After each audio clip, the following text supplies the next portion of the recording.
It was the greatest loss of life ever on the Irish Sea, and the greatest maritime loss of Irish life ever. And it was all within viewing distance from Howth in County Dublin.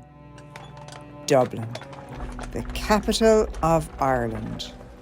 And yet, incredibly, this catastrophic event had very little profile at all in Ireland, until the efforts of several individuals at the turn of this century.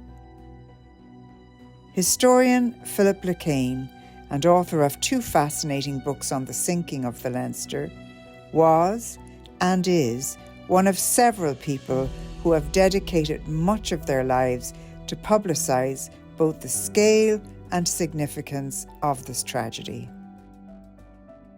The RMS Leinster was one of 4 original Royal Mail ships, each called after the 4 provinces of Ireland, the others being the Munster, the Ulster and the Connaught. They were operated by the City of Dublin Steam Packet Company. These ships were fast, rigorously measured on their timekeeping and designed for the mail and passenger route between Kingstown, now Dunlera in Ireland, and Holyhead in Wales. The actual carrying of the post, which was a huge contract because people wrote millions of letters.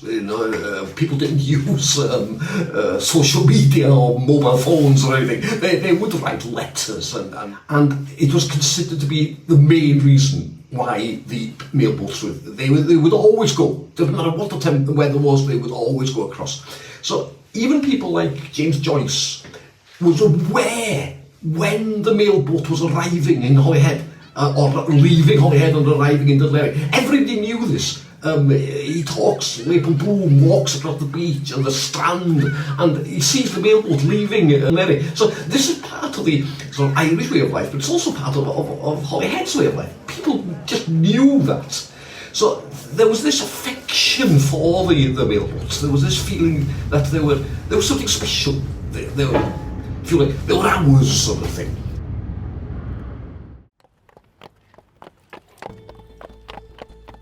It was just another regular wartime morning in Dunlera with an estimated 817 people boarding the RMS Leinster. Travellers comprised crew, post office workers, nurses, and military personnel from several allied countries. There were families, friends, and sole travellers also, all travelling for their own reasons. And so, it was exactly 1 month before Armistice Day when the Leinster departed Carlisle Pier in Dunlera shortly before 9 a.m. She was, per usual, bound for Holyhead in Anglesey, North Wales.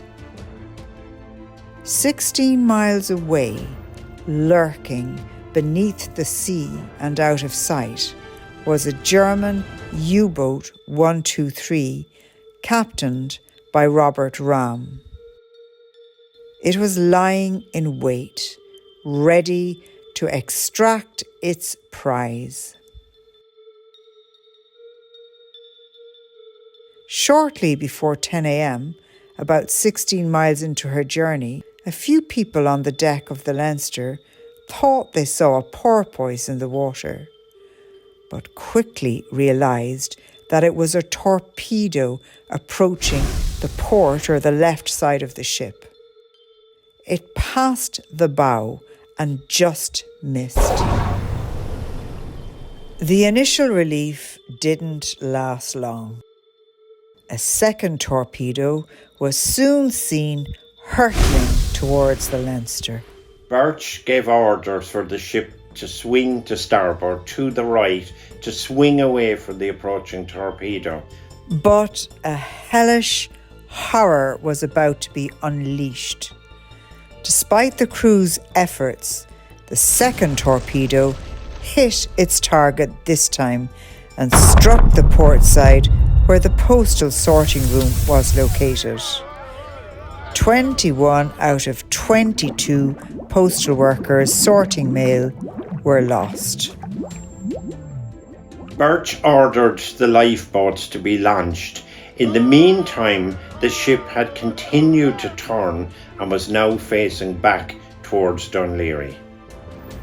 These mailboats were known for their speed, but the stricken Leinster was obviously considerably slower now and gradually sinking. It was the easiest of targets. Robert Ram launched a third torpedo which struck the Leinster on the starboard side. According to one witness, the third torpedo shattered the ship like matchwood. It sank within minutes. Captain Birch himself was blown off the bridge and hurled into the sea.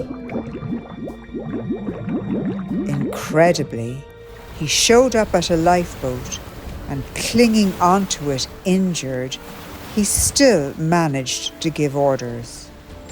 But amidst all the chaos, the boat capsized and he disappeared forever beneath the sea. It was a choppy sea. Those who had not been dragged down with the ship or instantly killed in the explosions were now desperately struggling for their lives. They were in lifeboats or clinging to rafts in the roughest of seas. Many died while awaiting rescue. Eventually, a number of destroyers and other ships arrived.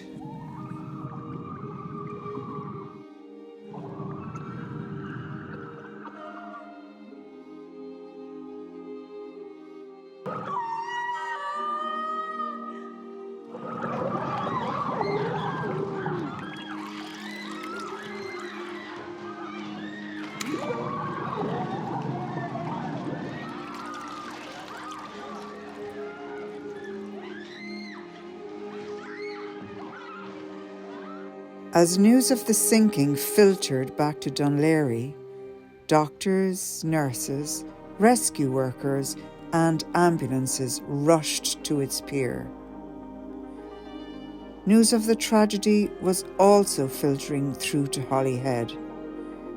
Eric Anthony's grandfather, Robert, was a lamp trimmer on board the Leinster.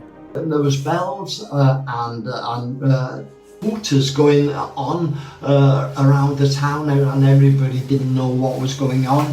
And then the next thing, my father was getting called into his home by his mother, and apparently that's how they were told that the ship had been sunk. There was a searing agony for families who were left without any news. Edward Lee's anguish is palpable in this letter, which was written the day after the sinking. I fear our dear and loved son Ernest is no more in this world. There is no account of him dead or alive. Oh, the horror of it. Joan Sugrew's grandfather, William Wakefield, was a postal worker on the ship. Waiting for news, that must have been awful for my grandmother. And it was their 7th wedding anniversary. So it started off what you would expect would be a day of celebrations, and then it ended so tragically. My grandfather, he left behind his wife and his 4 small children, 6 and under, and he went to work that day and he never came home.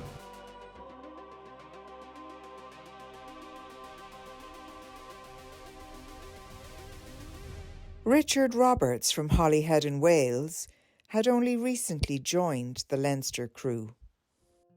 He was a fireman. He'd have been down in the engine room, coaling the boilers. He'd have stood no chance when a torpedo hit that vessel. He had 6 children and 1 child on the way. He went to work like so many others from the town, around the town, and didn't come home. The speedy recovery of Owen Ward's body hardly provided initial comfort for his family. His wife, Rosina, had just 2 days prior re-sewed the buttons on his winter coat. After his body was found, those examining it discovered that the front of the greatcoat had been damaged. There was evidence of wrenching around the buttons. So clearly his hands, his fingers had been too cold in the water to undo those buttons properly, and he had just been pulling and pulling. And as he did that, I'm sure it was then that he began to drown and lost his life. A widow whose youngest child, when her husband died, was only 6 months old. She must have asked herself again and again, why did I do that? Why was I so finicky? If only I hadn't, our lives would have been so different. Reverend Edward J. Campbell had the harrowing task of identifying the entire little family of his son, Colin. Colin's birthday was on the 9th of October, so I'm sure they would have celebrated that event with family. So this is the grave of George Richard Colin Campbell and his wife Eileen, and also his 4.5-year-old daughter, also named Eileen. And unfortunately, the 3 of them lost their lives at the sinking of the RMS Leinster on the 10th of October 1918. He came across Eileen Mam's body, and she was tightly clutching her small child, Eileen, 4.5 years of age, in her arms, holding on to her for dear life. And unfortunately, they both passed. Colin was recovered later, and his body was brought to King George V's Hospital, now later called St. Bricken's Hospital, not too far from this cemetery. My relative was Robert Ernest Lee, and he was the son of Edward Lee, who owned quite a few drapery shops, including one in Kingstown, now Dunleary, which is now Dunnes Stores. Ernest was recovered about a week later down in Gorey, off Gorey, in Wexford. And from what I was told as a child was that a local man had found the body, and obviously the Lees had been informed, and from what I gather, that man got a job in Lees for the rest of his life, which is rather nice.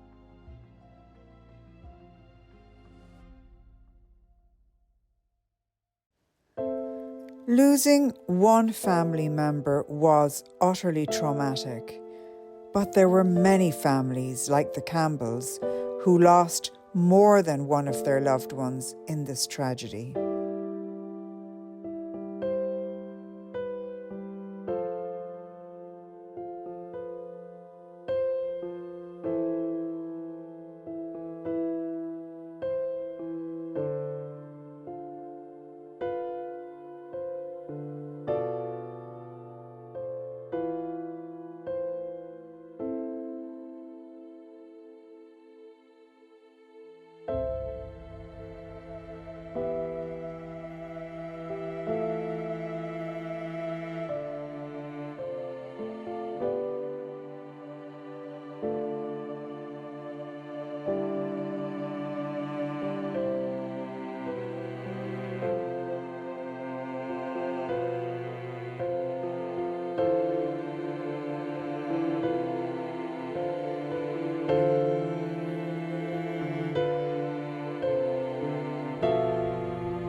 So what happened in the aftermath of this tragedy?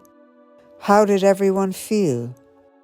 27 people from Holyhead alone perished on the Leinster.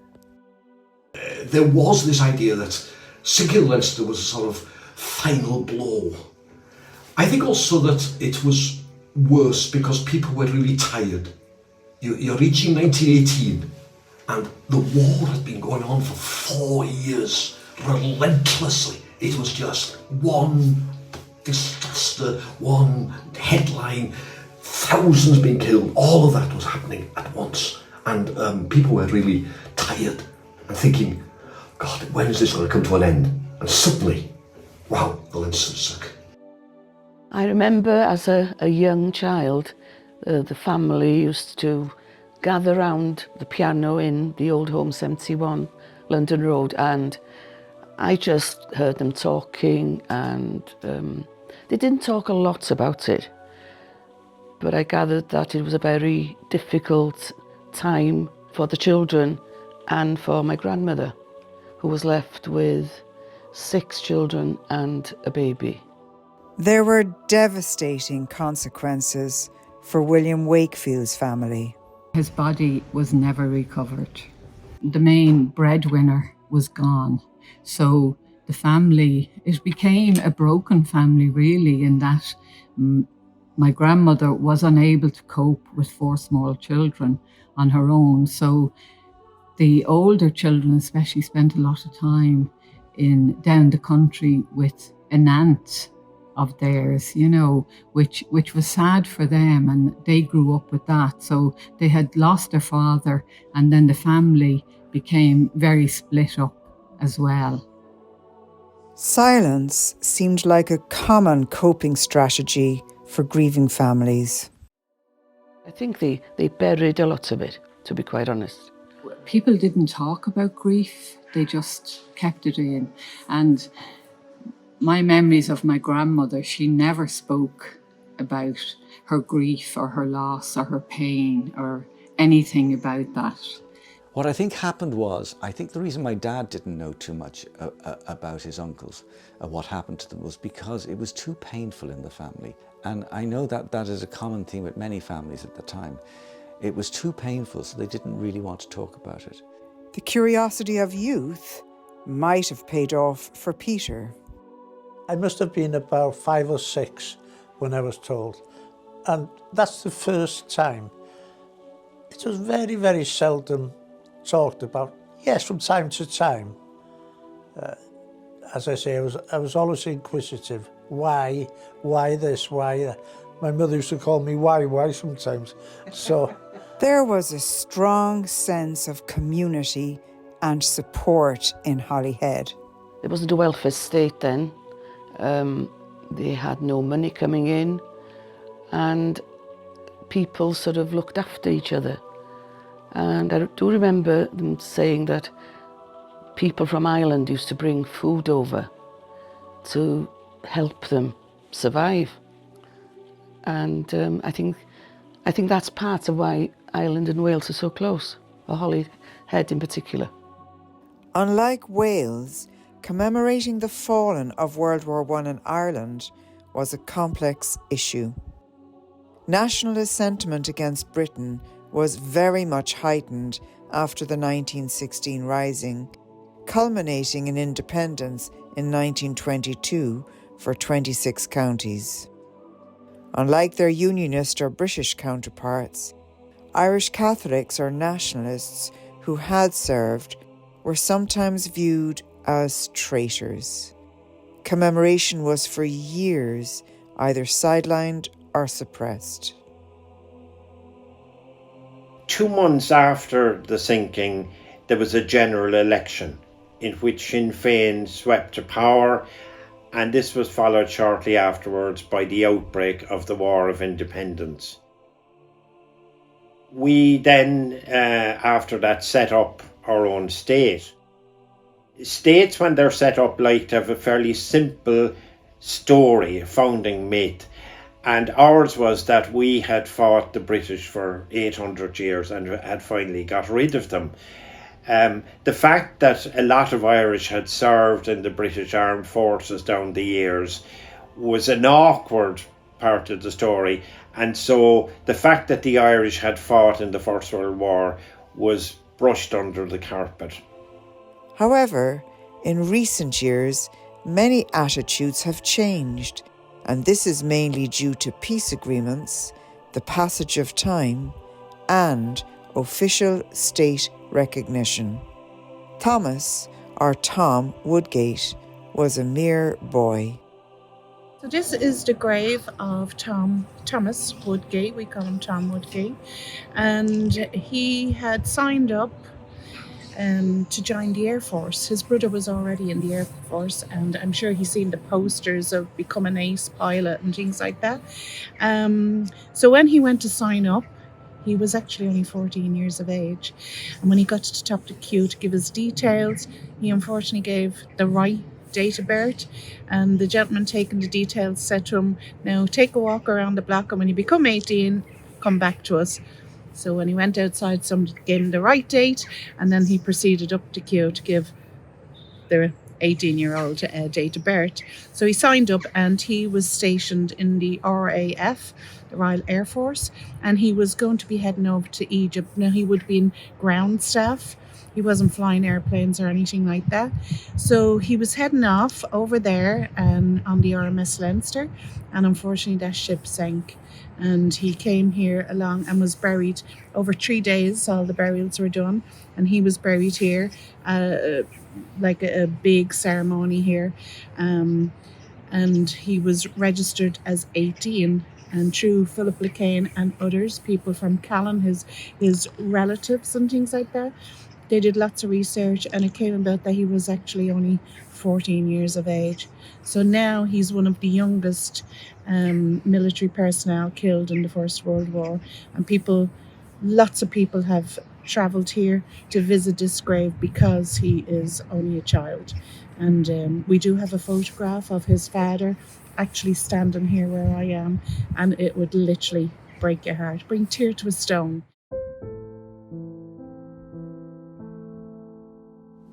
The family of 15-year-old Gerald Palmer lived in Little Island near Cork City. He was not yet 2 years old when his mother passed away. He had partial paralysis, apparently due to a fall. He spent the final 9 years of his short life at what was then called the Cripples' Home in Bray, County Wicklow. He was on his way to Barnardo's in London to get trained for employment. Paul Palmer, Gerald's father, wrote these words to the matron in Bray upon hearing the news about his son. Matron, do you really believe that he is drowned? If he is, I trust he is in heaven now with his poor dear mother, or I trust and hope in God I'll meet them both. I enclose a 10-shilling postal order for a cake for tea for the boys of Gerald's class.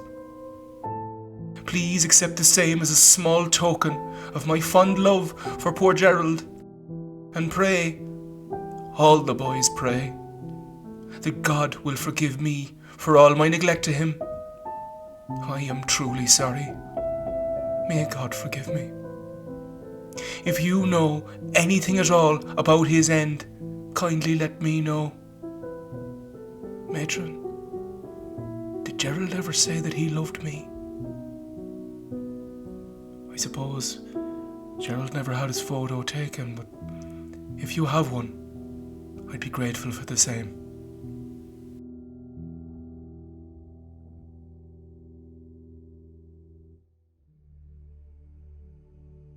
The role of the Royal Irish Constabulary, or RIC, was that of a conventional police force. Many joined just to earn a living and were obliged to serve away from locations connected with family. However, once rebellions and nationalism took hold of the country, they were seen as agents of the colonising forces. But the people of Ennis made a remarkable gesture following the death of their head constable, Owen Ward. At the beginning of 1918, he was appointed as head constable in the town of Ennis in County Clare. His appointment happened at a time of intense Republican activity, and in fact, a state of emergency had been called in County Clare. My grandfather was liked by the people of Ennis, and after he died, the people of the town raised £2,000 as a donation to his widow and children. And that would have, of course, have been an enormous sum. A life-changing amount. A life-changing amount of money.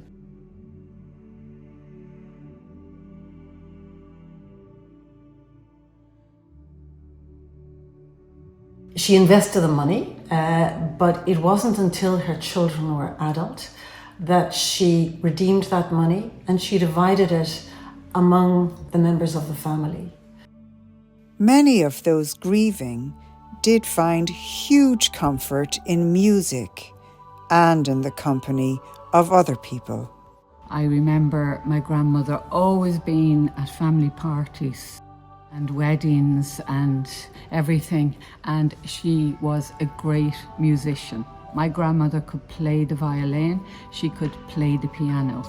So my grandmother would always be there. Wherever we went, we would always look for a piano for Granny to sit down, and Granny could just sit down at that piano and she could just blast out any tune. I think music kept them together and it united them as a family.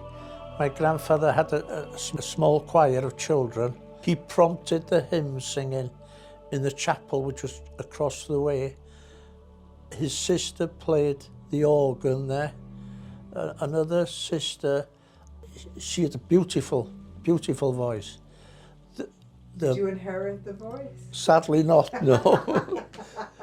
I keep telling myself I've got a good voice, but no. I think they all had a brilliant sense of humour. They really did. They could laugh and talk about anything together.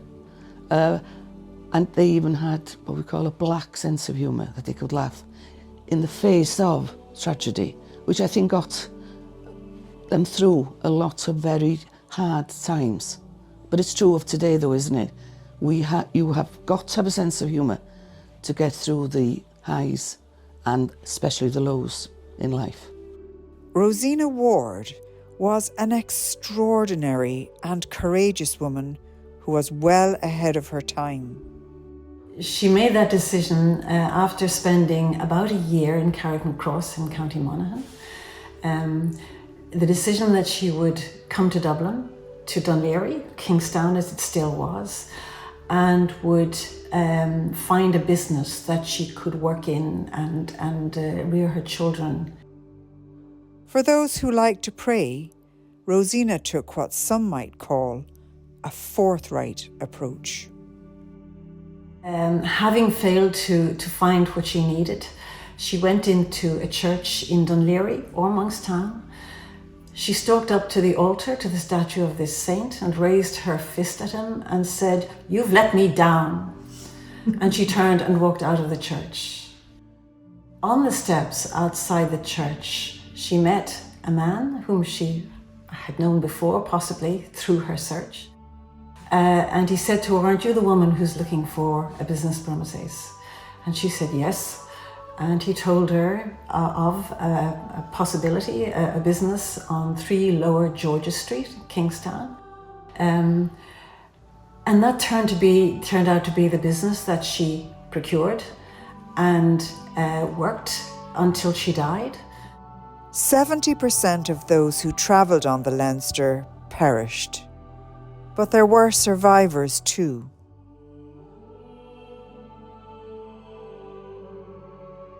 Michael Joyce, nationalist MP from Limerick and the former city alderman, had already survived 4 ship sinkings. His luck never ran out, and he died in his bed at the age of 89. 13-year-old Dorothy Toppin owed her life to an extraordinary man called William Marr. Clinging to a life raft were 9 people, including stoker William Marr a number of soldiers, and mother and daughter Louisa and Dorothy Topham.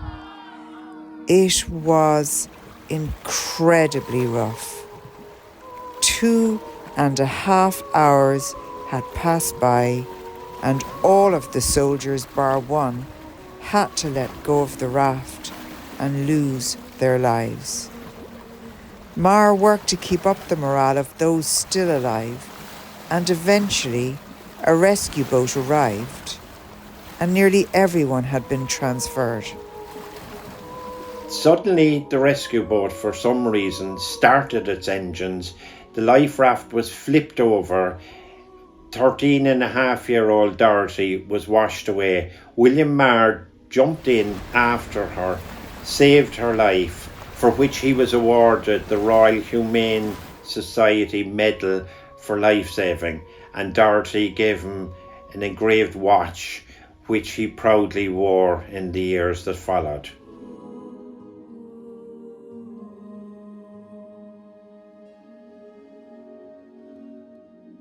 About a week after the tragedy, there was a knock at the door at Bellevue in Cross Avenue in Blackrock. This was the home where my great-grandmother and grandfather were living. And the door was opened and there was a young lady standing at the door.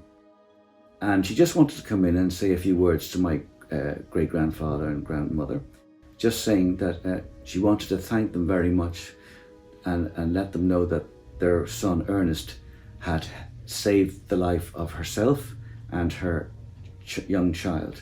There was another one where there was a fellow officer who had a splint, and Ernest helped him with putting on his life jacket. Ernest was a doctor, and all through the war he was 4 years in France and Flanders, and ironically that he was there saving lives, and he saved the life of, helped save the life of a fellow officer, and he helped save the life of a young lady and her child, but he couldn't save his own life. And that is the tragedy. Tragedies have often brought out the very best in people, but not everyone has the capacity to be a hero. As the ship was going down, Captain Birch gave orders for the lifeboats to be launched. One of the crew went to a lifeboat that needed to be launched to find that it was full of soldiers. He told them they would have to get out to enable the lifeboat to be launched. They wouldn't move. He went to a military policeman. The military policeman came up to the lifeboat and ordered the sergeant, who was the senior person in the lifeboat, to get out and to order his men to get out. The sergeant seemed to be frozen with fear and he didn't react. The military policeman drew a gun and again ordered the sergeant to get out. The sergeant didn't move. The military policeman shot him dead on the deck, at which point the other soldiers in the boat got out and the lifeboat was launched. So what about the real anti-heroes of this story? There were 36 German crewmen in the now infamous U-boat 123, which had unleashed so much devastation. The eldest of them was 27-year-old Captain Robert Ram. He was a married man with 2 children. The next eldest were 2 officers aged 23 and 21. All the rest of the crew were younger, very young men. These propaganda postcards belie the fact that the conditions on board the U-boat were beyond shocking. Cooped up in a tin can, there were beds for 50% of the crew, and those coming off duty took the beds of those who had been sleeping. There was no change of clothes, bedclothes, no washing facilities, and the U-boats stank of diesel, rotting food, and worse. Officers had the privilege of dousing themselves with cologne to mask their body odour.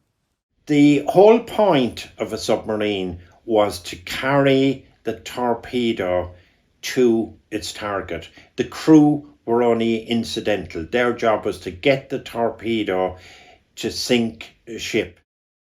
A few days after sinking the RMS Leinster, U-boat 123 and all aboard were lost in a minefield in the North Sea while they attempted to return to Germany. Neither the crew nor the submarine has ever been found.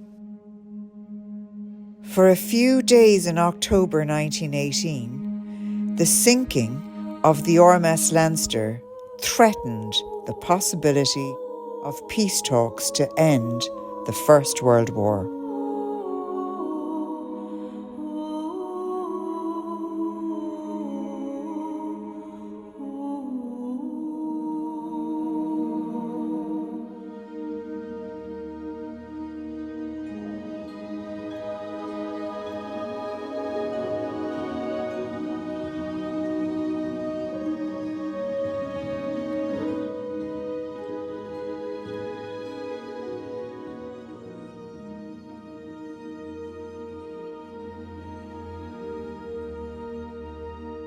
You know, a tragedy like this within a family and within history, it passes from one generation to the other. And I would feel it myself today when I would go and visit the anchor from the Leinster and look out at the sea. And it's like going to visit my grandfather's burial ground. And, you know, so that evokes a lot of sadness for me around my own family history and what we lost, because there were 18 grandchildren. So we had 18 grandchildren who had no grandfather. We grew up without that grandfather in our lives. It was a tragedy from all directions. It was a tragedy for Ireland, it was a tragedy for Holyhead, it was a tragedy for the UK, it was a tragedy for the City of Dublin Company, and it was certainly a tragedy for families who'd lost their main breadwinner very, very often.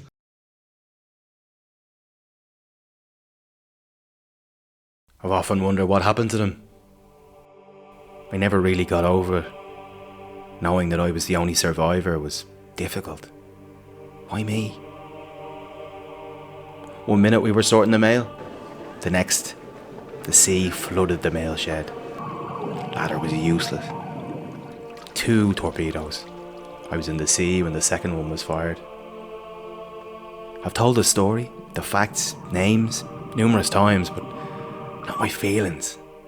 The noise, the darkness, the hole, the water, the sounds, the empty life jackets pushing against me in the water. You're the only one, mate. I didn't know what that meant at first. And then I understood. The only one to tell the tale.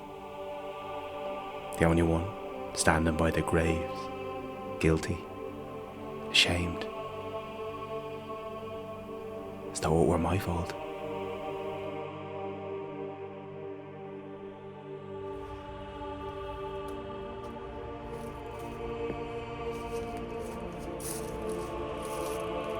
Surely Ernest died the noblest death a man can die, in trying to save the lives of others. But our sorrow for him is very great indeed. We only trust in God that when our time comes, we may meet our babes and our dear Joe and Ernest with all our loved ones, where there shall be no more partings or death or sorrow.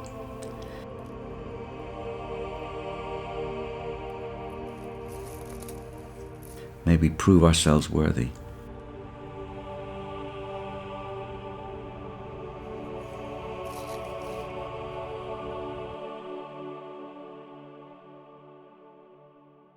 Her mother, Catherine, for years would not allow the doors of the house to be locked, just in case Louis ever came home.